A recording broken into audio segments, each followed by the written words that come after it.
welcome to a new episode of Showing Up Solo. These days, it's not enough to be a small business owner. You also have to be an online marketing expert, an accountant, a website designer, a content creator, and the list goes on. You know how important marketing is, but if you're spending all your time selling your services, how will you have any time left to actually provide them? That's where Showing Up Solo comes in. Showing Up Solo is a video podcast giving you the ins and outs of online marketing from solopreneurs just like you. Tune in every other Wednesday for easy-to-implement advice, guest experts, and plenty of food analogies. Thanks for tuning in, and now, on to the main episode.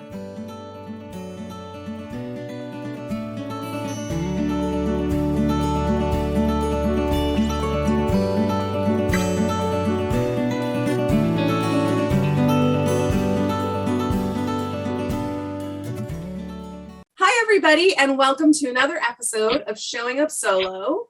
Nicole and I are joined today by Agatha Brewer. She is a business coach, marketing mentor, host of the Intentional Solopreneur podcast, and just an awesome gal to be around. So, Agatha, why don't you tell our audience a little bit more about yourself? Sure. So, as you mentioned, I'm a business coach and marketing mentor, and I specialize in helping new business owners launch and grow their business. I come to this from a background in marketing. I have over 15 years of corporate digital marketing experience. And I'm also a certified life coach. So I combine those two things to help people come up with their own, custom marketing strategies, and also break down all of those limiting beliefs and mindset blocks that come along with being a new business owner. So, my specialty is basically helping people in the early stages of their business get more clarity and get more confidence to actually go out and grow their business. You're the person I needed when I first started my business. I'm the person I needed when I first started my business too. Oh, I have a lot more experience now. Everybody needs that, right? Yeah. Because that's the thing. You sign up to you decide, okay, I'm going to start a business, which is big and scary enough, right? But you don't realize that you also have to be a bookkeeper and your own calendar. And you have to know what the hell you're doing when it comes to marketing your business. And if you don't, it's incredibly difficult to get off the ground.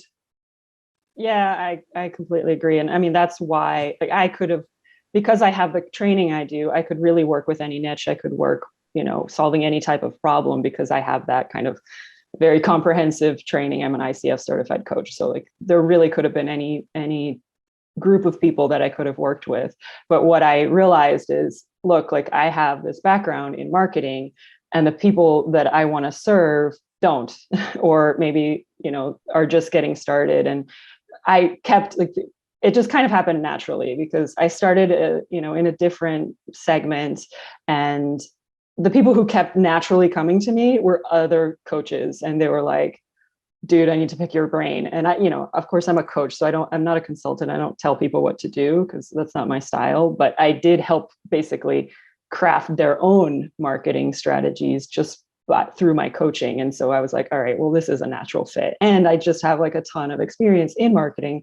So when somebody tells me something that I'm like, maybe you shouldn't do that, you're a little bit too early on in your business, it's just easy for me to just kind of guide them without necessarily saying, don't do that. I'm not that upfront unless I really have to be, so it just was a natural fit for me. Wonderful. And so I would love to talk to you because you've got the title of your podcast, The Intentional Solopreneur. Obviously, that was an intentional choice. And I believe you'd like to talk with us today about intentional marketing. Is that right? Mm-hmm. Yeah. So intentional marketing to me, and of course, this is my own definition. I made this up, but for me, it's about being intentional about the marketing strategies that you're choosing. Because I think that's one of the biggest things that happens when you're first starting a business is we have a tendency to look outside of us externally up for ideas because that's natural. You go on Instagram and you see all these like other people out there who have more experience than you. And you're like, oh, let me do that strategy, or let me try this, or it seems like it's working for them. But what we forget is, maybe they're a different type of person than us. Maybe they have a different type of personality. Maybe they're further along in their business. So what works for them now is going to be difficult for us to try to like implement on our own. So intentional marketing, the three things that I think about when I'm working with people is your personality, your strengths, and also the stage of business you're in. So if you're an introvert versus an extrovert, there's going to be very different strategies that work best for you naturally. If your strength is writing, then clearly blogging is a good idea. Or if you like telling stories, or if you like teaching people, then podcasts are great. So like matching those personality characteristics with marketing strategies. And then in terms of the stage of business, if you're just getting started out and you have like no technical experience, you probably don't want to be like creating a funnel or doing like a webinar, like automated something, because like it's going to take you some time to figure that all out. And really you should be looking for clients in a more one-on-one, word of mouth referral type of level. And so those are the kinds of things that I help guide people through. I really love how you look at the person and not I don't want to say the goal, because everybody, I can even say for myself, business or having your own business, people always look at it as like, you need to be an extrovert, you need to be really outgoing and getting out there all the time. And so a lot of people get in like these kind of myths that, oh, I'm not that kind of person, so I can't run my own business, or I can't have an online business. So I really like that you look at people's personality and their strengths to really encourage and emphasize that. And then, assist them with the things that they need more help with so that they can build that as they go. Mm-hmm. Yeah. Go ahead. I was just gonna tap onto that, because I've had conversations recently with people who are considering like the option of starting an online business, and one of the biggest things are like, I can't do all that marketing, I can't do all that social media and stuff. And I mean, of course I'm screaming, yes, you can. But what do you do? Like, do you get those clients, and how do you help them work through that kind of mental block there? Mm-hmm. Yeah. So, I mean, that's very common. And even for myself. So like I created this quiz to help people figure out, first of all, like what type of personality you have. So I've taken the quiz because I wanted to see if it was like right. And it is. So the type of personality that I have, I'm an ambivert storyteller. So I'm an ambivert, which means like you're kind of in between introvert and extrovert. So there are days when I'm just like, nope, I'm not getting on video today, because I feel like being that introvert side of me, and I can work behind the scenes in my business. I can write a blog post, do things like that. And then there are days when I'm like, you know what, I'm going to go and kind of not force myself, but like push myself a little bit to go to a networking event, because when I'm around people, I can open up and do that. But if you're an introvert and that's like really your, like the side where you're at, and you really don't go to those things, then you have to be mindful of that in terms of the marketing strategy you choose, because you don't want to force yourself constantly to like go against your natural self. And I know that, some other business coaches might be like, no, you got to go live. You got to do it every day. You got to do Instagram stories. Like if you really hate doing that, then you're not going to be effective at it, like period. But that being said, the people who are introverted, like there are blocks, like you mentioned, most of the time they're afraid of being visible, because it's not even about being visible. It's not even about really being on camera. It's a fear of judgment. They are worried what their family and their friends will think of them. It's not even like the random stranger on Instagram, because who cares? It's their family and friends, because they started this business and they don't think that they're an expert yet. So it's breaking down basically those stories that they're telling themselves, because a lot of the people that I work with, they're service-based business owners. And like one thing that I always have to remind them is, if you're starting a service-based business, you're an expert at whatever you're starting, because why would you be starting this business in the first place? like you have experience usually from corporate or from, you know, your past life experience in that thing that you're teaching people about. So you have to constantly like remind yourself that, like for me, I started my business 2 years ago, and like, so you think you're starting from scratch, but you're not. Like I have 15 plus years of marketing experience, and the people that come to me are like, you're a marketing expert. And I didn't think that way in the very beginning. So it's helping them see that. And then also just practice. So if you do want to have like a goal or like a stretch goal to do something, you know, to push your boundaries in your comfort zone, then you just take little steps to do that. You like record videos on your own. Don't post them anywhere. Just getting practice being in front of other people if you are like more introverted. So those are some things. And then obviously, you know, it's an individual to the person. There may be something else that, you know, maybe they had a bad experience around being public once. And so it's, you know, I'm a coach, so I can't go into like the counseling side of things. So it depends on what the issue is. But there are people who had a bad experience and like they'll never do it again, you know, but it's working through that. And then there's some like mindset things where somebody's like, I remember somebody told me that she wasn't attractive enough to be online. And like, I was like, dude, first of all, like you're beautiful. Like, and I'm not just making that up.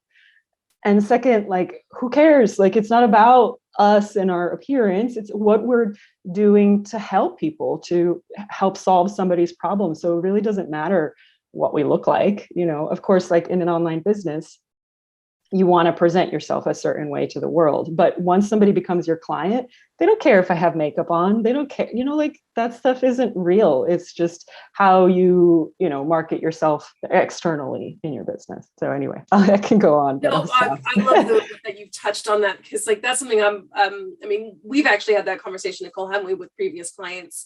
Yeah. One of the things we always counted that with was like, well, when they work with you, they're gonna see you. Right. And you're not going to work with anyone who doesn't, like, how many of your clients have said, oh, now that I've seen your face, I don't want to work with you anymore? Like, yeah. It doesn't happen. And if it does, it's not really someone you want to be working with. Yeah. And the other thing I like to say is like, the more, like the reason we feel afraid to show up is because we don't see ourselves online. So it's kind of, when you show up as yourself, you pave the way for other people who are like you to show up as themselves. Like sometimes you have to be the one who opens the door for others.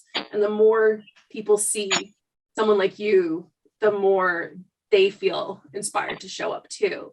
And then you'll suddenly realize that the standard that you held is like way, you know, or like that the definition you had is like way wider. Yeah. And like the other thing I'll mention is, when, like, I'm just talking from my own personal experience, but I know other people do this too, because they've told me, like, you know, when you go online and you see all these amazing profiles and you look at your, like, the people who are 10 years in front, like I'm going to just name drop, like Marie Forleo, people like that. Like, of course it's polished. She has like all these people helping her. So you don't have to be Marie Forleo to start a business. Like, you start small and then you grow to that. But we get confused, and the minute we start our business, we're like, I need to be Oprah. I need to be, you know, like these big names. And we compare ourselves to that, when in reality, the people that we're trying to serve, they don't care if we have like perfect everything polished on our profiles. They just want our help, you know? So we got to like calm down a little bit and realize that we don't have to be perfect. And honestly, like the more authentic you are in like the mistakes you make, or just like the more vulnerable you can be, people connect with that. And you don't want to actually be 100% perfect all the time, because people will think that's kind of fake, and they don't necessarily, like, you want to be at their level a little bit more than this like highly polished executive whatever presenter, because then they want to know that you can actually serve them at their level. So there's a lot to it. But it's funny that you said really like admitting and sharing your own mistakes, because this one time I made this reel poking fun that like, you know, I put a whole bunch of misspelling in my reel caption. And I had so many people comment about, you know, we love that, like, you know, you make yourself more human. People make mistakes. I had so many people send me DMs, and it was like, Everybody makes mistakes. Like, that's normal. Why? We don't have to pretend that we're perfect. Perfect makes us more unattainable and unreachable from people. They can't connect with perfect. Yeah, definitely. And it's funny when you're saying about what people worrying about, like what friends and family think, because I have friends who will message me like, "Oh my God, you're killing it. You're doing so amazingly." And that's because they're getting it from my social media marketing. And I'm like, like it doesn't feel like that on my end, but the world is seeing it totally, like is seeing the vision I want them to see. So like you're not the best judge of what other people are thinking, I think is yeah, totally. Yeah. Agatha, I'd also love to just touch on you said intentional marketing and strategies for the right stage of business. How do you help people, or how do you recommend people find the right strategy for where they are right now? Yeah, so the people that I typically work with are like newer in their business. They're just, launching, or maybe they're in their first 2-3 years. So I typically wouldn't recommend, hey, go do like a funnel, go do some like automated multi-drip, blah, blah, blah, kind of like complicated technical marketing strategy. Why? Because like I said before, it just takes a lot more energy and effort, and you have to know all the technical stuff in order to make that run properly. But the other reason is that if you're just getting started and you don't even know what you're building yet, because like that's why we're working together, it's going to be really hard for those more advanced strategies to work in the first place, because you really need to own your message. You need to own your brand. You need to have a point of view. You need to even have like testimonials that you can use in order, like example, if you're running ads, like anybody can set up an ad, maybe if you don't know how to do it, of course, there's going to be some time, a learning curve, right? But even if you are able to do the ad like really well, most of the time when I look to work with a business coach, because I also work with business coaches because I'm constantly learning, or like any service professional, I'm not just looking at the ad. I'm also like, if I'm really considering working with them or like downloading a piece of content or whatever, like I want to know that they're an expert. And so what do? I go on their Facebook page, or I go somewhere else to find how many people they've worked with, to find their reviews. But if you're like very early on in your business, then you're not going to have that, or you're going to have very few. So even if your strategy is perfect, like the extra research that people will do will basically, it's not going to work the way you want it to, And so I think like working more one-on-one strategies where you go network, or you do your Instagram and your social, and you start building that credibility over time. That's not something that you do overnight. It takes time, with content that you're creating, or, trying to get referrals is a great way. It's not always easy. It depends on the network that you're starting with before you have a business. And things like that, where you can start building that authority, so that later on, you can totally run an ad and do those things. Like, of course, my example is different, because for me, like I do know how to do those things. So I have like tried them, and some of them worked, some of them didn't, so I'm just being completely transparent. But yeah, it's just an individual thing, and choosing the thing that you really are passionate about. Because if you're passionate about that like form of marketing that you're doing, then you're going to get better results. Because the most important thing, I think, is being consistent. If you go on YouTube one day and do a video, if you then go on Instagram and then have something there, and then you write a blog post, and then you go on a podcast, like that's a lot to try to manage as one person. So the more you can just like pick 1 or 2 strategies and really master those and just always be there, then people will know you as those. Like they'll know how to find you, to find more information, versus kind of being scattered all over the place. So now that you've said that, pick like the right strategy that works for you and the stage of your business, how do you know if that strategy is working? Yeah, so I think that's one thing that it does help to have a little bit of a marketing background, but I'll give you some of the secrets. So there are ways to figure that out. And it depends on what you're using, obviously, like what platform you're on, but a lot of the different platforms. So I'll use Instagram as an example. If you have a business profile, which you should have if you have a business, you can see insights. You can see like which pieces of content that I've shared have done the best in terms of engagement, in terms of saves, in terms of likes, in terms of comments.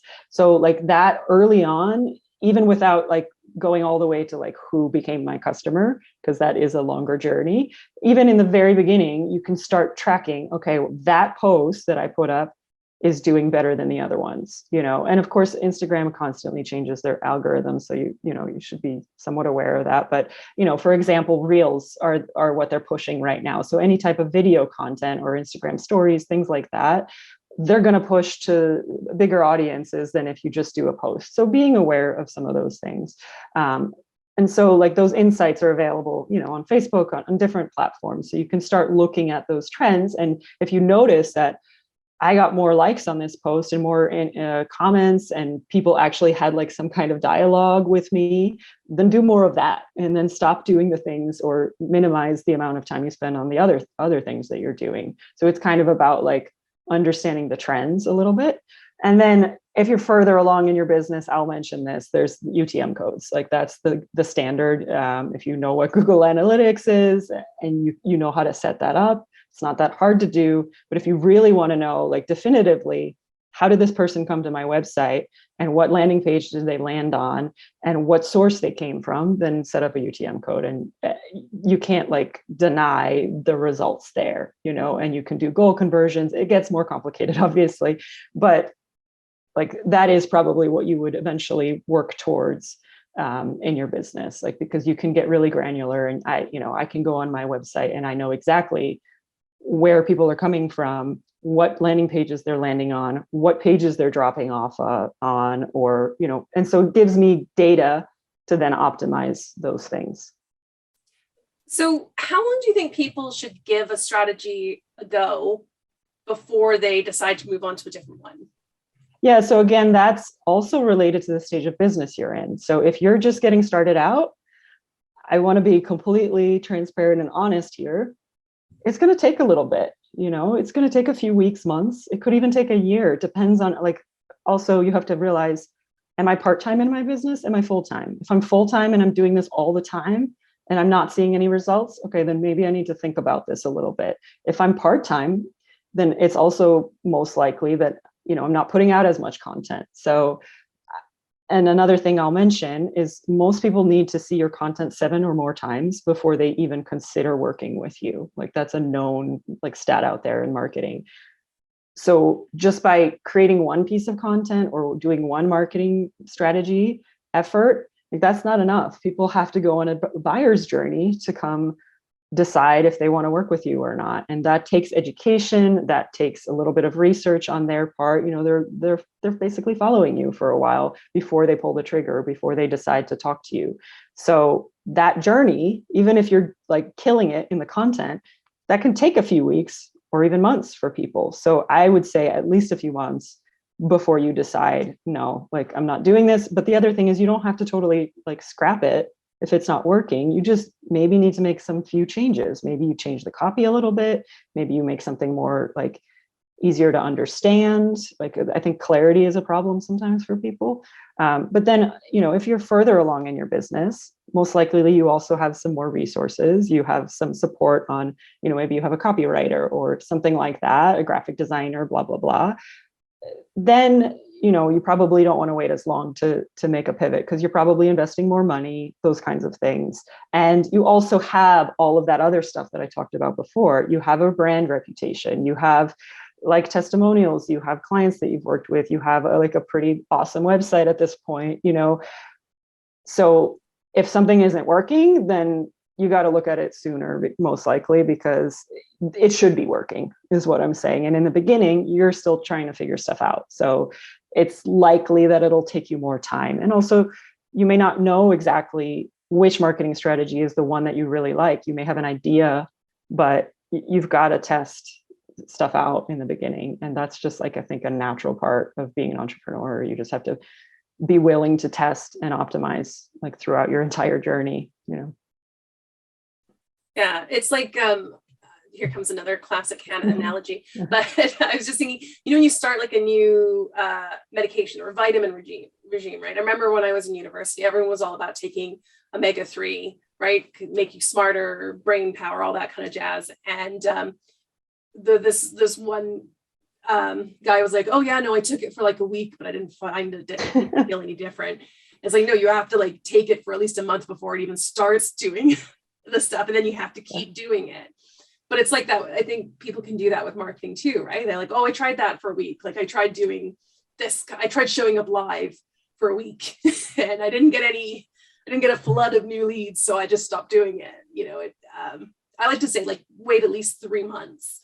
That's like, I find when I have like when I go all whole hog and try something like really big in my marketing, it's 3 months later that the leads start pouring in.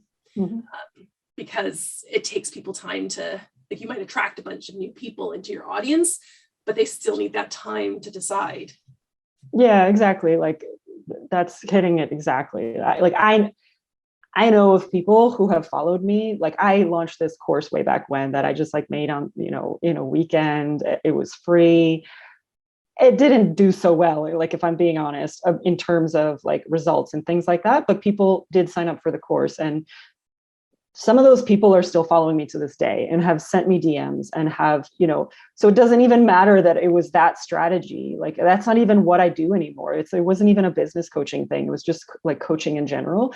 But I know which people in my audience took that course because they registered for it and I have their email address, and like I can prove that those people came from there, and they're the ones who are still following me, or like some of the people in my audience. So like it doesn't even matter if your like marketing strategy flops completely, because it most likely, like some of them will. It's just natural for things to not work out. That doesn't matter because those people are still following you and they're still interested in what you do. And maybe it's the next thing that you launch. Like I just redid my whole program, and maybe they're ready now. They weren't before, but they've been following me this whole time. And the next time I send an email about it, it may work for me, And so I think that's another thing that people forget is like there's something called, I'm going to get technical here. It's called multi-touch attribution in marketing. So basically there's multiple touch points that people have to interact with you. So maybe somebody watches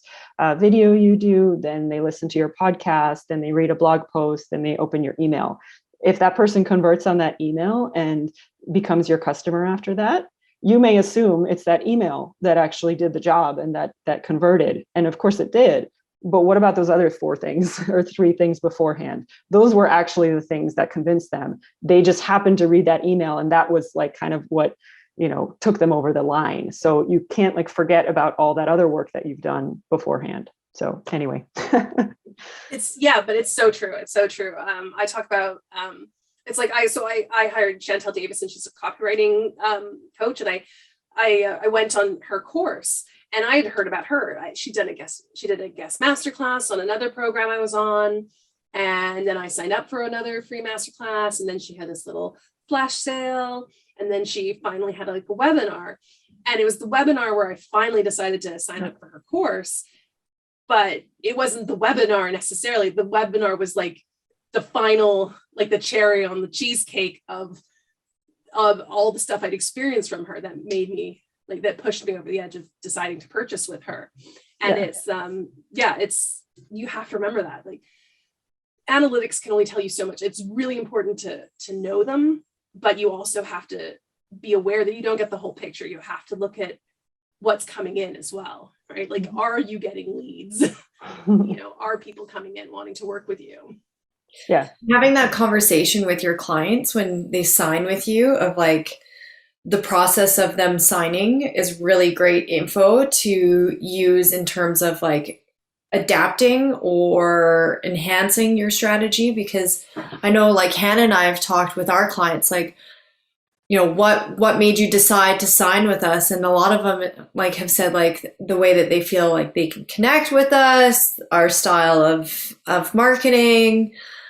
So really like having that personal answer of like why they connect with you really helps as well.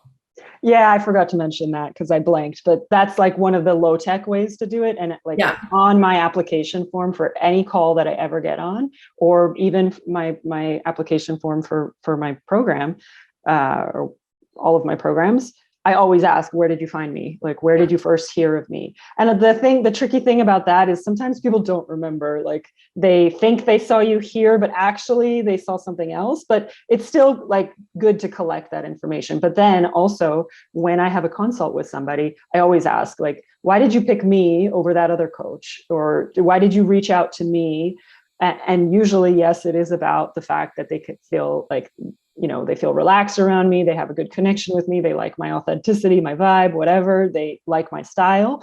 But then it's also, maybe I saw this video or I saw something that you did over here on this like website. And that's what initially got my interest, So yeah, that's a good way to do it before you go to the UTM codes and go that granular and more technical. So yeah. I think we could talk about this. I mean, I know we could talk about this for hours because I think the three of us are all big marketing nerds. I feel like we could definitely dive down that marketing. Go down into that rabbit hole. You could just keep going. Yeah. But just for the sake of our audiences who are also obviously super busy, let's why don't you tell us, Agatha, do you have like a key takeaway you want our audience to have when the episode's over? Yeah, I think the thing that I would advise new entrepreneurs and especially solopreneurs is you have limited time, right? You're a solopreneur, you have to do everything usually, unless you have some outside support. So you got to be really intentional about what you're doing. And you have to stop looking externally, to take a moment and either work with a coach like me or just do this on your own. Get out a journal, just think, meditate on it. Like, what do I really love doing? And this isn't even in your business. Like, if you're thinking about being on social media, like, what platforms do I already use? Which ones do I already love being on? What is my personality like? Like, do some of that internal work to realize, what am I actually really already an expert at? I'm already good at, and try to figure out, like, okay, maybe let me test that, for a little bit and pick one or two strategies. That's it. Like, you don't have more time to do more than that, really. I mean, yes, you can take on, an opportunity. If an opportunity comes to you that's not in your typical, channel, go for it, sure. But the two things that you typically do should be the two things you typically do. And don't try to like scatter all your energy, because you're not going to get good results that way. And then the other thing that I would say is, like, give yourself some time. Building a business is not an easy thing to do. And if you're in the online world, a lot of people like to tell you that it's easy and you can like launch your business and be a millionaire overnight, but that's not the truth, and those are people who market that way because they want to sell you that product to make you think that, okay, you take my course, you're going to be like all good. That's all you have to do. But that's not reality.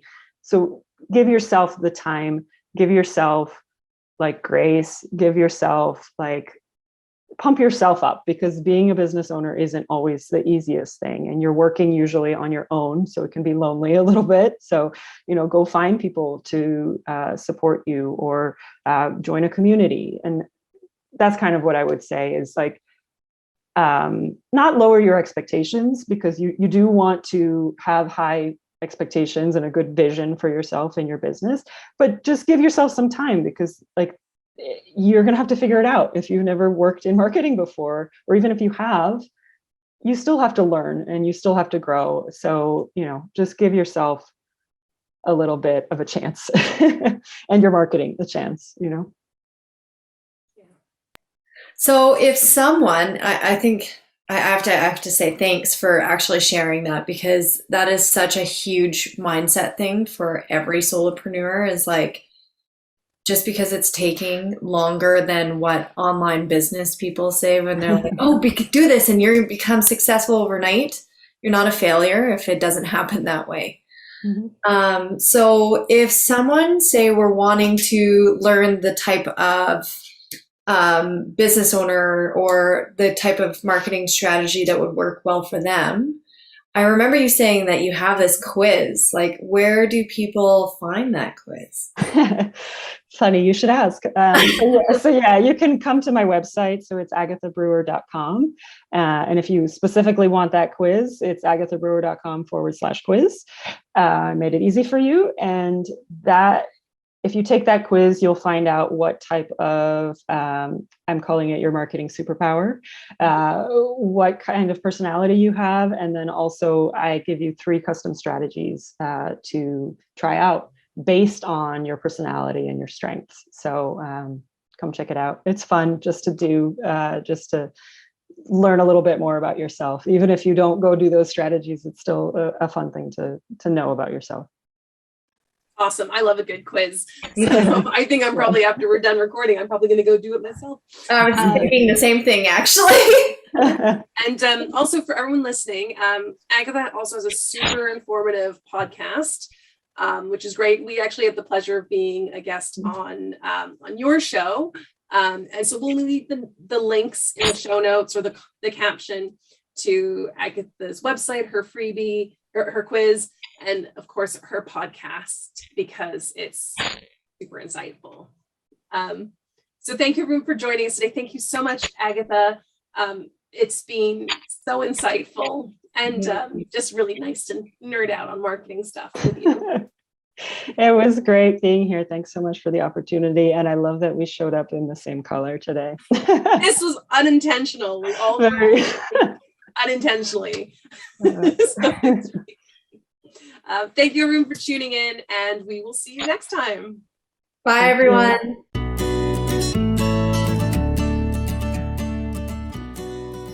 Thanks for listening. If you're a fan of the Showing Up Solo podcast, you can show your support by liking, commenting, sharing, or leaving a review. Want to spend less time on your marketing and make better content? Head to showingupsolo.com to grab your free copy of our Full Circle Content Guide, the same time-saving method we use for creating our own content. Need more help getting your marketing in order? Learn how to build a marketing plan while working smarter, not harder. Our Setup for Success package gives you everything you need to create a marketing plan that is low maintenance, high impact, and perfect for generating consistent leads. Head to showingupsolo.com for more info. See you next episode.